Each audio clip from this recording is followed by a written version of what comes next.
Good morning. Good morning. Yay. Um, I'm so glad that we are all here together.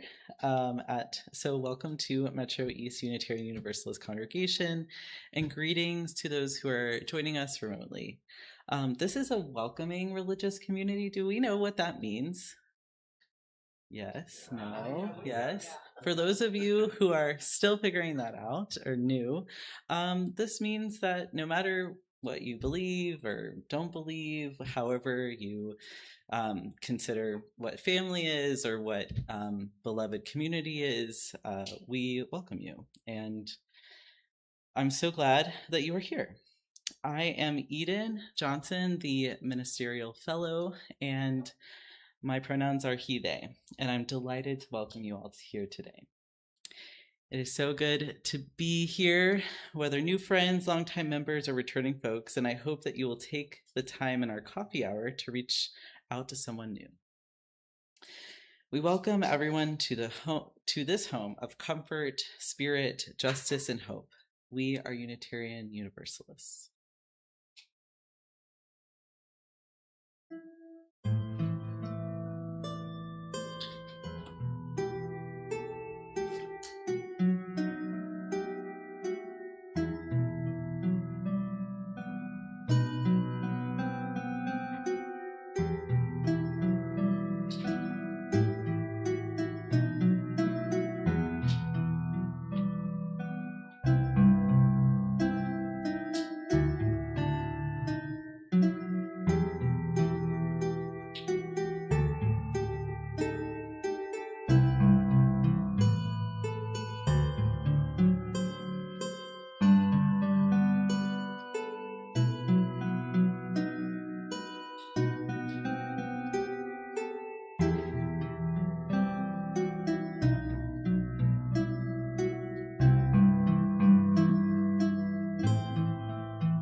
It was beautiful, wasn't it? So, an important ritual in our Unitarian Universalist faith is the lighting of our chalice. Unitarian Universalists have many interpretations of the flaming chalice, including this is the light of reason, the warmth of community, and the flame of hope. If you're watching elsewhere and have a chalice or a candle, please light it now as we join in saying the unison words projected on the screen. We light this chalice in hope for the future of our church, our community, and country, and our world. And may love center us always. Thank you.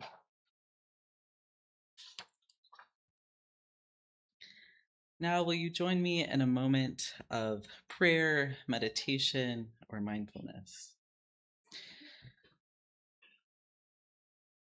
To that which is beyond and above and below, holding us in this space. Let us feel the tension, the courage to be in this polarizing moment of transformation, of dreaming, of hope, of deciding something new can happen, of trusting, of having faith that something new can happen. Beginnings and endings are friends here.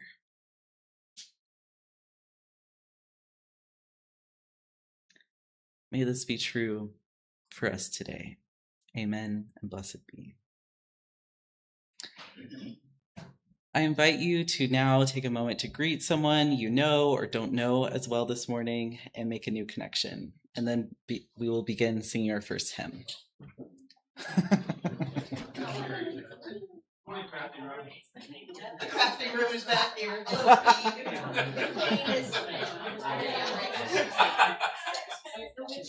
There's a craft room back here.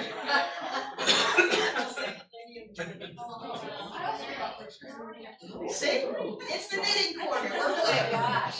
We might have to put in that I think so. We need bylaws. must have a copy.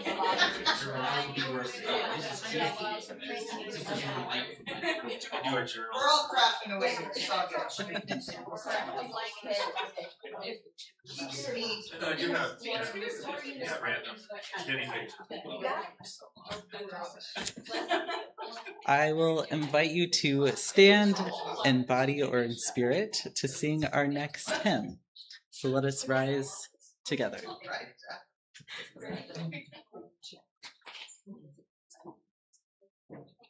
Go back to Alex, go back. I guess we have to stand because we can't.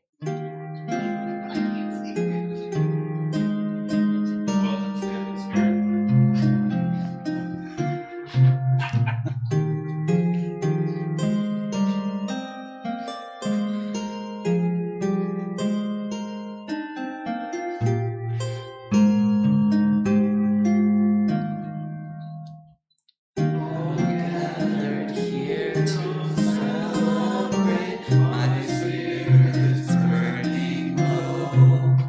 Instead of serving, now I wait. The breath of worship's not too late. We let the embers glow. Heaven is on the way. A parent, partner, friend. At times I need to breathe and say I have enough to bear today. Be near and let me mend. A stillness strips the mask away, exposes lonely hearts. Self-pity must not have its way. Now live my life from day to day, and let the healing start. Yay! Thank you.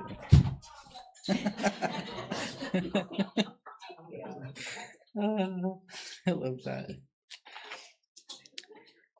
It is our tradition here at Metro ECU congregation to place each service within the larger values that we as Unitarian Universalists hold dear. So as you can see, we have all of our values centered around love. So we have justice, generosity, pluralism, transformation, equity, and interdependence.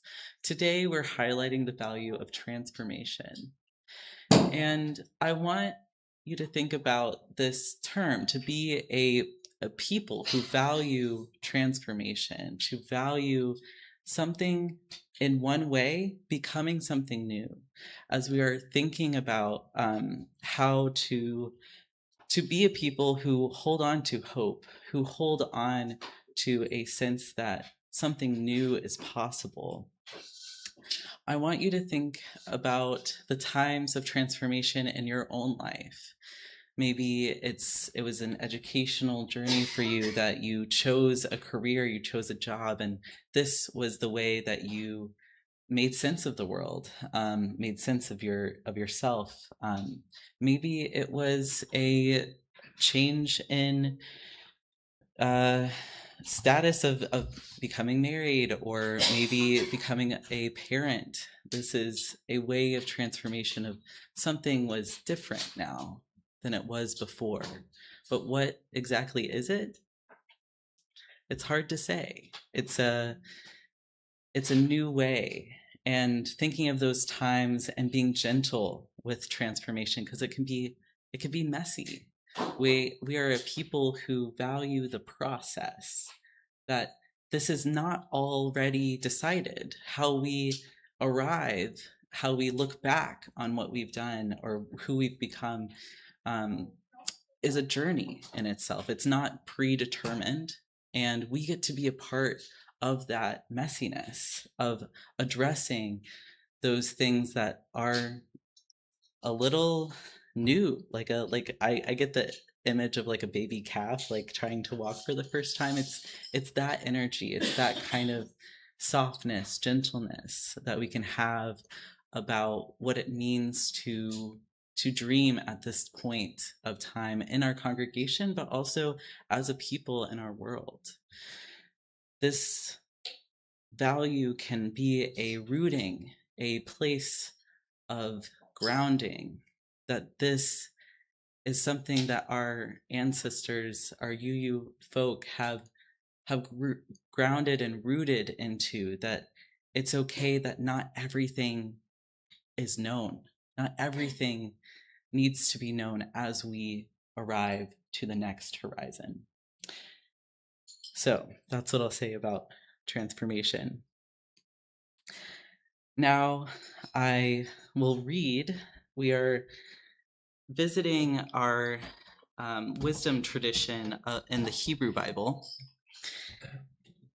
And this reading comes from Exodus. So if those who are not familiar with the Hebrew Bible, this reading is in the time of Moses. So they're coming from, the Israelite people are coming out of Egypt and into the new promised land, but they don't know where that is yet.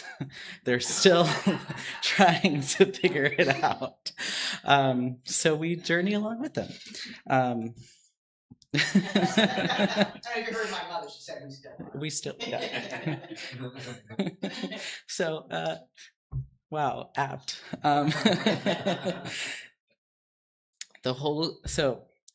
This reading is Exodus 16, 1 through 18. Great. The whole congregation of the Israelites set out from Elim and came to the wilderness of Sin, which is between Elim and Sinai. And on the 15th day of the second month after they departed from the land of Egypt, the whole congregation of Israelites complained against Moses and Aaron in the wilderness. The Israelites said to them, "If only we had died by the hands of the Lord in the land of Egypt, when we sat by the pots of meat and ate our fill of bread.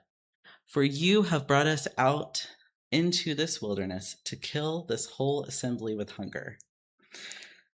Then the Lord said to Moses, "I'm going to rain bread from the heaven for you, and each day the people shall go out and gather enough for that day. And that way I will test them, whether they will follow my instruction or not. On the sixth day, when they prepare what they've brought in, it will be twice as much as they gather on other days."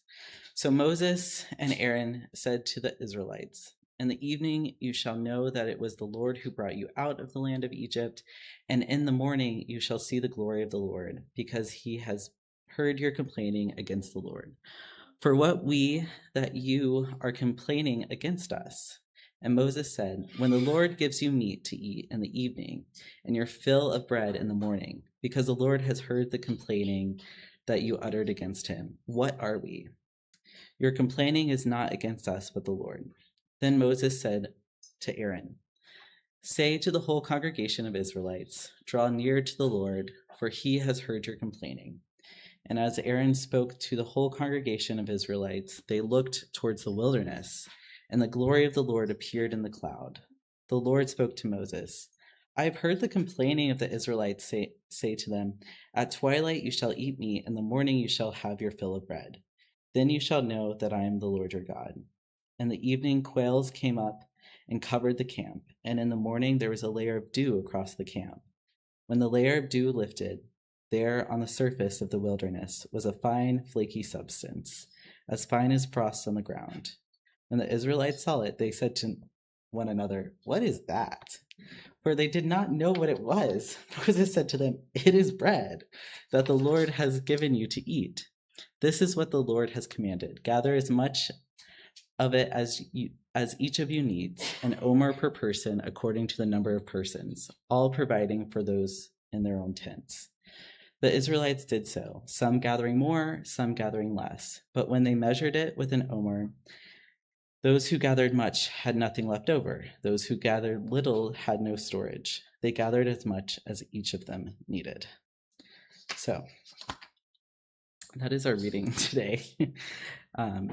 Let us now enter into a time of collective ritual of a part of our weekly worship service is to take time for joys, concerns, or sorrows. Home for us means a place where each of us can share the things that weigh us down or fill us with joy, where those we love surround us in good times and in turmoil. So, if you would like to recognize a joy, sorrow, or milestone, you can come forward and place a stone or several stones in the water bowl to represent your joy and sorrow. There are stones here up front, so I invite you to come around this way and then proceed around back to where you came from. So, if you're not able to navigate this for any reason, just raise a hand and I will place a stone in for you, because in this place we bear one another's burdens and share one another's cares. Let us be in a spirit of prayer and meditation.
Now is a time for all ages. So if you are young or young at heart and want to join me over here, I will start to read our book for today.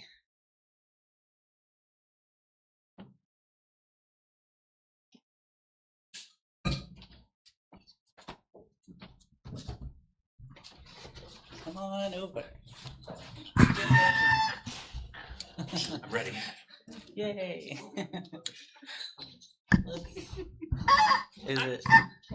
I think this is on. Does it sound on? It does. Okay, great. It's always good to check.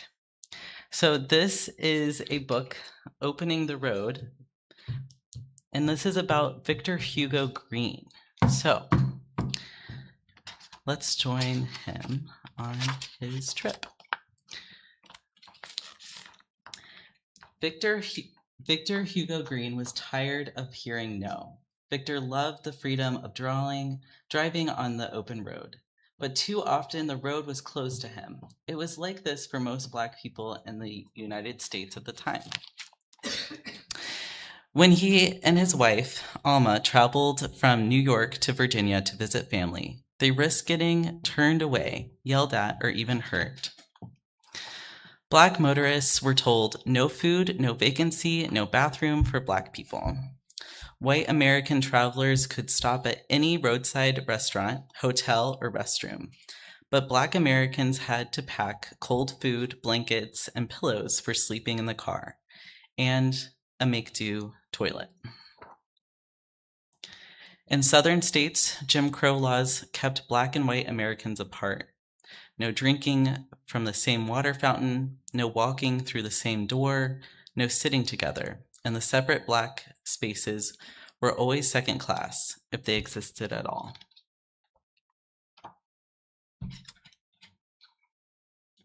On road trips, with nowhere safe to stop and stay, Black motorists often drove at night, all night. If they had an accident, ambulances and hospitals refused to help them. If they were lucky, they could find a Black funeral director to bring them to a hospital. But there wasn't always a hospital nearby that treated Black patients. Up north and out west, Black drivers feared getting or having car trouble in the wrong part of town at the wrong time. At sunset in sundown towns, the sound of a siren or a white man's waves signaled leave now. Even in Victor's home state of New York, where there were anti-discrimination laws, many restaurants, businesses, schools, and parks did not welcome Black people. One day, Victor read a Jewish newspaper with information about Jewish-owned hotels and vacation resorts in New York. He discovered a guide for Jewish people with a list of stores that sold kosher food. In the 1930s, Jewish Americans couldn't go everywhere they wanted to either. This gave Victor an idea. What if he wrote a book with information about where Black Americans were safe and welcome? So Victor asked his friends and neighbors in Harlem where they safely dined, shopped, and played in the city. Victor worked as a mail carrier. Along with his postal route, Victor asked folks about what places that were welcoming to Black folks too. After lugging his heavy mail sack in the heat, rain, sleet, or snow all day, Victor worked on the book at night. Sometimes he'd nod off while sorting and compiling his growing lists. Victor finished the Negro Motorist Green Book in 1936. It was a 10-page guide filled with safe spaces and friendly faces for Black travelers in New York City. The following year, he updated the guide. Let's all get together and make motoring better. He wrote, with copies in hand, Victor visited Black churches and social clubs to persuade New Yorkers to buy his book. It sold like hotcakes. Customers called it the Green Book and begged Victor to include other states in his guide. So Victor wrote letters asking mail carriers all over the country for the names and addresses of places that welcome Black customers. Replies poured in. Victor and Alma worked together to expand the guide. 2 years later, the Green Book more than doubled in size to 28 pages. With Victor's Green Book, Black travelers knew where to go and who to trust. Hungry? Check the Green Book. Tired? Check the Green Book. Sick? Check the Green Book. To keep the guide current, Victor asked readers for recommendations. He hired sales agents to find Black-owned businesses to add. News about the guide mostly spread by word of mouth. Then, in 1940, Victor happily announced that the U.S. government named it an official Negro travel guide. When a national chain of gas stations started selling the Green Book, travelers filling their tanks and were happy to find the helpful guide. The Green Book flew off the shelves.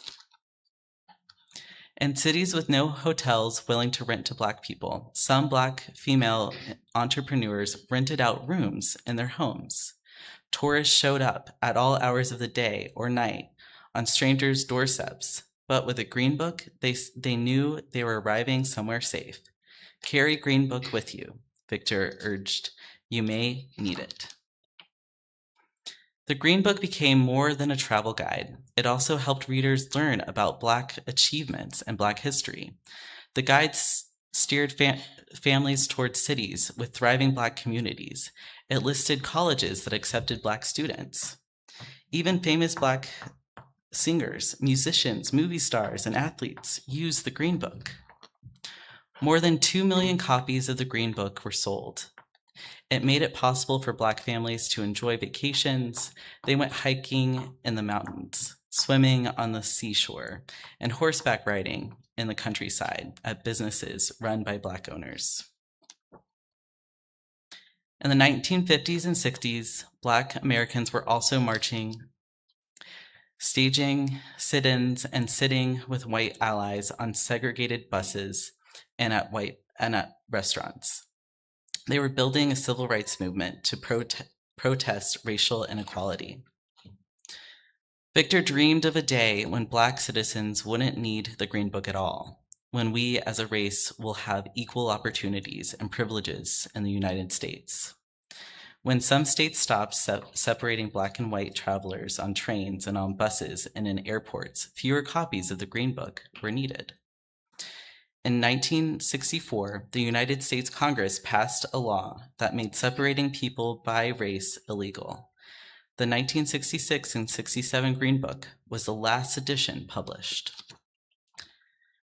The fight against racism still had and still has a long way to go, but now there was no legal segregation, no legal discrimination, no Green Book for Black people, just like Victor dreamed. The end. Thank you for hanging in with that.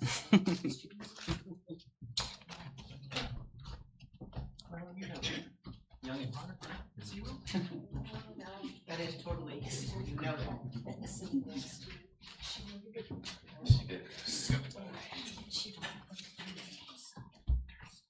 Last week she had my penny was in her lap, and her hand was on mine.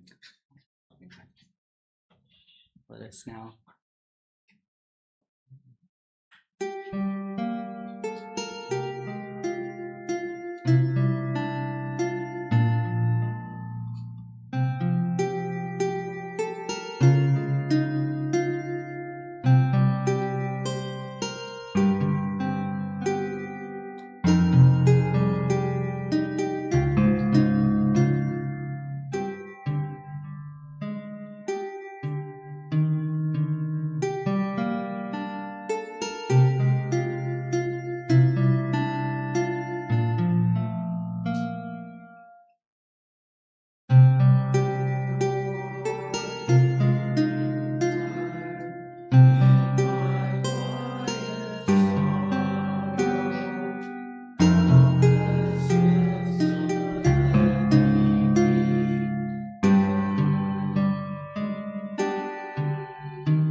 beautiful.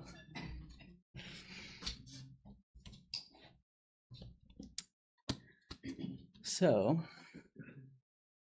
this week I was taking a career assessment, which is part of the credentialing process to be a UU minister, which also involves some psychological testing. And anyways, I passed, but that's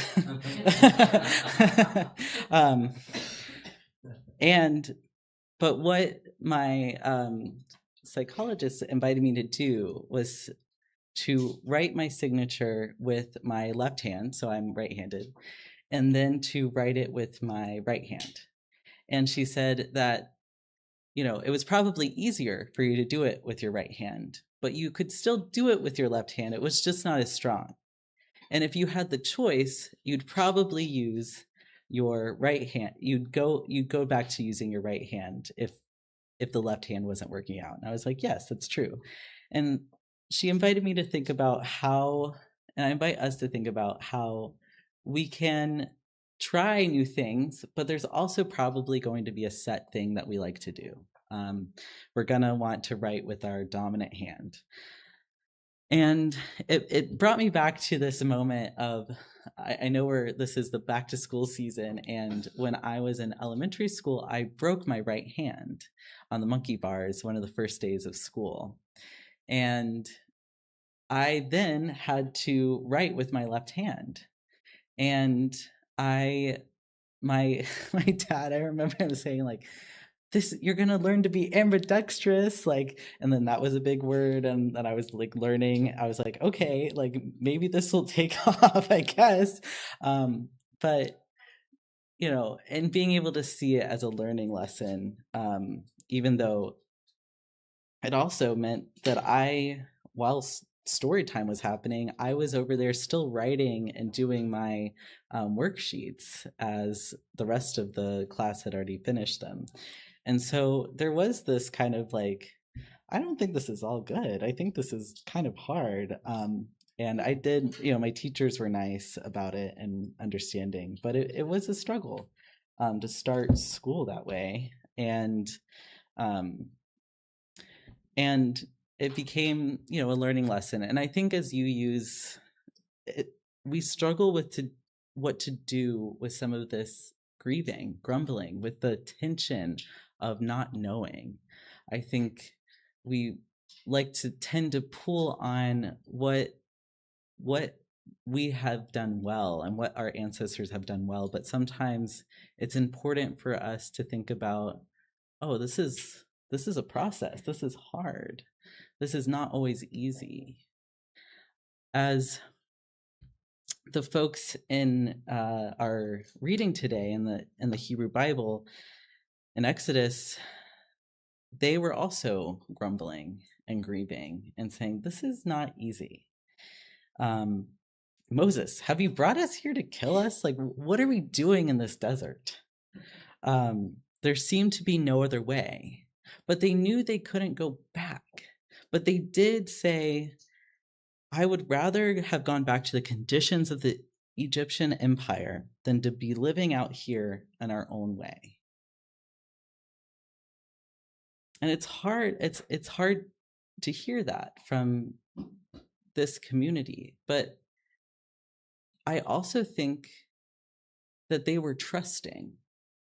Because if things were really dire, I think they wouldn't have talked about it. You know what I'm saying? Like, if things are really, really bad, it's like, okay, we're not gonna, I guess this is it. But there's a trust there and being able to speak the needs of, okay, what is going on? What, where's the food? Where are we gonna starve out here? And, we've had a fair share of grumbling over what it means to be a people who are in a temporary space. And I think the thing about this is we're all in a temporary space all the time. This is for now. This is what it means to be in this time in our history as a country and as a world. there needs to be grumbling and grieving. It's natural. It's natural to say what is going on. And you've probably heard, like, this is the end of democracy. This is the end of the ways in which our social and civil life have been. And that's true. It's true that it's the end of democracy as we've known it. It's the end of America the United States as we've known it. And the reason that I think I like to come back to these myths, to these stories, is because it teaches us that every ending is a new beginning. It is not actually the end that we think it is. We have the chance to look for what nourishes us and go towards it. That is not out of our control. That is within our power. And I think about the place that myths might play in your life. That this place of going towards stories and creativity, of saying, who has gone through this before? This is what we do. We come to those who have known how to walk this before. This is why I use the Green Book. I wanted to highlight there was temporary measures that were made to be able to make life survivable. And that wasn't, it was an option, but it was a necessity. It was a necessity to find a new way to communicate where there was safe places, where there's places to go. So I also want to state, for those who look at this, who might have grown up with this book literally, and are maybe who were raised in a certain way with Christianity, that I wanted to highlight some things about this, just for us who are here today, and just to name, like, for me to name, that there's some contesting about the accuracy of the Israelites talking about their own history. There was likely a Moses, but that wasn't sure. There's not a lot of archaeological evidence to support that. There was likely an Exodus, but there's also not a lot of evidence to support that. So I say those things because it's also important for us to be able to feel safe enough to enter into these myths together. For those who might have been told that this was literally what happened. And evidence actually supports the theory that there might have been more of a migration pattern that happened over generations. And so this is the Israelite people telling the story of what that migration meant to them from the standpoint of being already in the promised land, or the place they were going. They needed to be able to look back and say, what was this generational migration? What does this mean to come out of the ways in which we knew in Egypt? We've gone into the wilderness and to be in a new place. How can we look back and be able to talk about that, to talk about what it means to be a people who have let go of what it means to be under the empire of Egypt, and into a place of a people who honor certain practices. So they are actually ahead of us in our story. They are already in that place of safety. And so if we can pull from that place of safety and say, what can we talk about and narrate about what we're going through in a limited perspective? We don't know what's going to happen. We don't know how things will shake out. But we can trust and see what they learned from being in the wilderness in their own wisdom stories. So I want you to think about this as a process. One of the main themes in the story of Exodus is how God is the liberator of Israel, moving them through this process. So, how do you see what you would understand God? Or would that be divine presence or collective consciousness or simply human ingenuity? Whatever that pattern of something beyond yourself that you're connected to, what does that process lead you into? What are you seeing about the possibility of what we are learning in this time? Because we are in a time of exodus, we are in time of wilderness. We are moving from one pattern of being a congregation, being a people, being an individuals in a country, to another pattern, another way of being. And we can't skip from this place or what we remember it being to the next place. We have to go through the journey of transformation, the process of unknowing. And it's difficult. It's hard. It's not easy. It takes a village.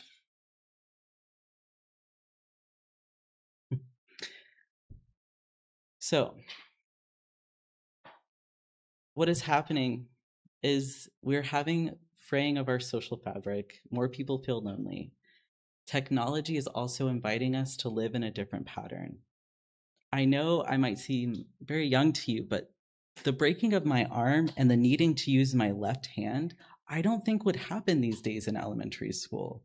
That is a generational shift that I'd probably be sent with an iPad or have a computer, right? I'd have access that I wouldn't need to literally write.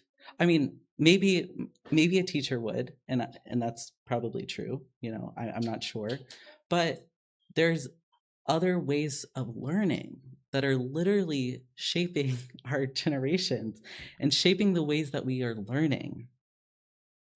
And I think, you know, as I've talked about, like, we're in a time of transition and transformation.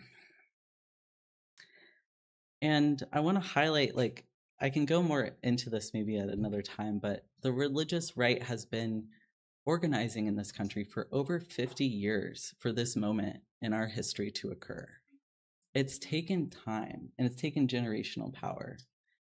And we have the power to also organize so that another generation has a different future. That is still true and it's still possible.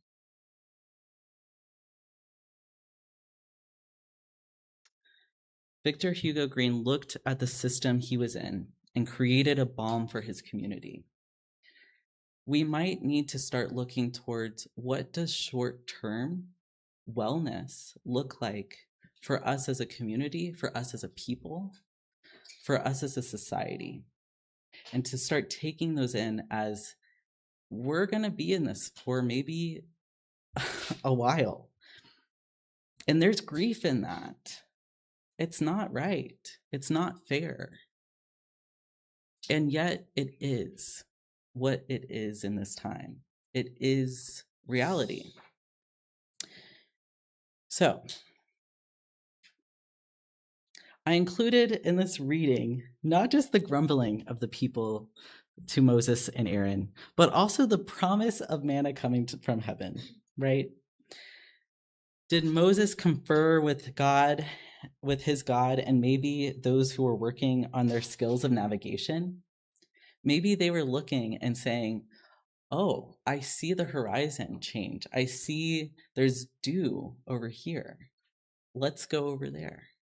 Maybe the spirit within, the intuition, was also leading them, also saying, maybe some of the women folk were making some uprising of like, come on guys, we got to go over here. We know what it means to harvest and to tap into that intuition and to be led from that place. And in this time of wandering in the wilderness, they decided to learn the lesson of what it means to be generous, generous.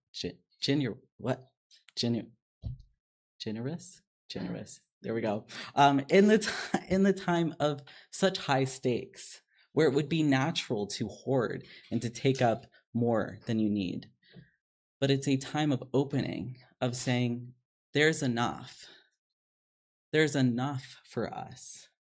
There is enough food, there's enough bread. And maybe it's not the meat and the other sustenance that we had back in the other way of working our society, but it is sustenance for today.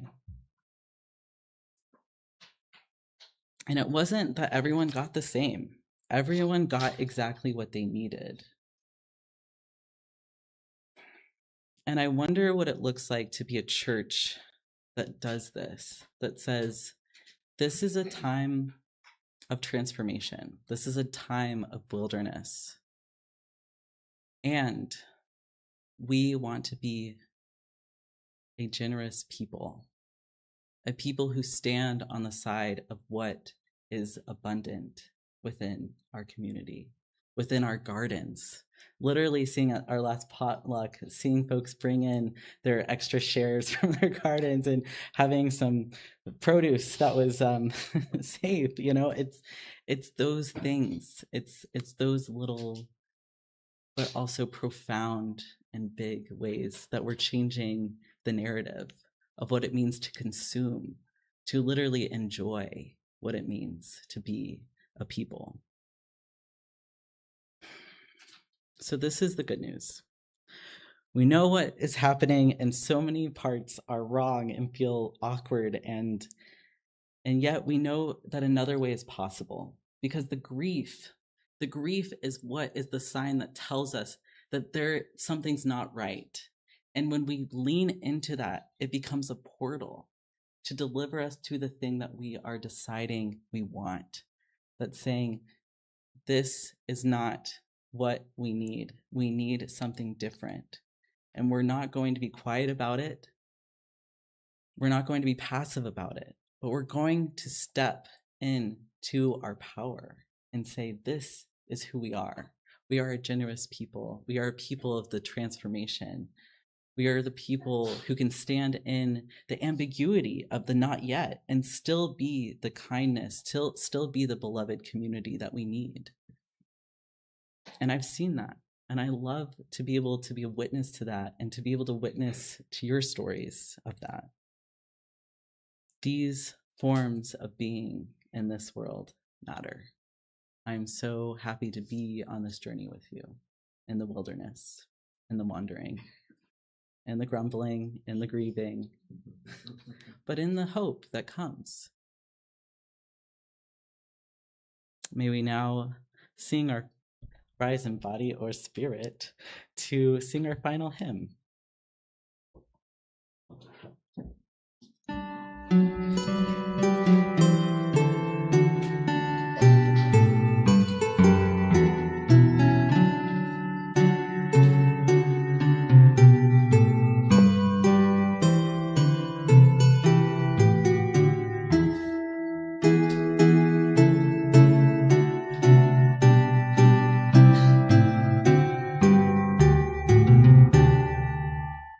Sing out praises for the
as we pass around the offering basket, I offer a gentle reminder that our community of faith is supported only by your generosity. However, if this is your first time here, you are not obligated to give anything, as we want this service to be a gift to you. If you donate cash towards your yearly pledge, remember to place it inside a labeled envelope so we are able to count it accurately. Support is more than financial donations, but also about donating your time and talents. If you are unable to give money, please help our congregation survive and thrive by helping set up and break down before and after services, volunteer as a worship associate, join the choir, or serve on other committees. Please donate as you can or are able. All types of support are needed for our congregation to prosper.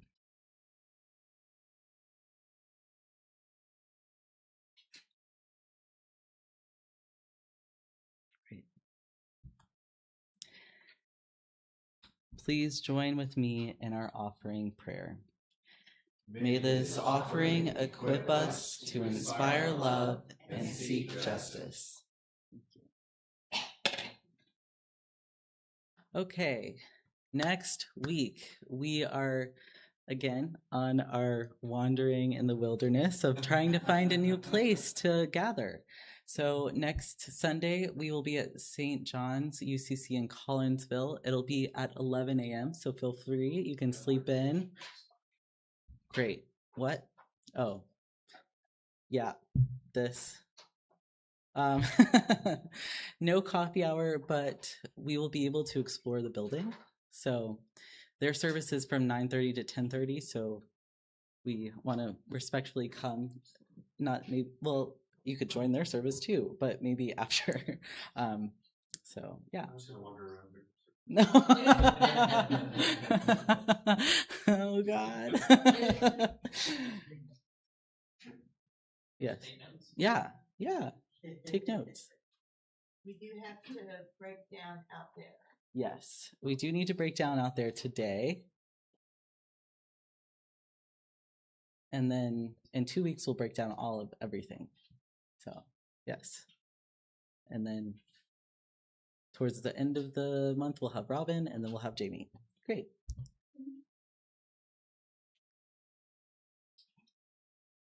Men's lunch group is meeting on Thursday, August 13th at 11:30 a.m. at Stagger Inn again in Edwardsville. So contact Jerry if you would like more information.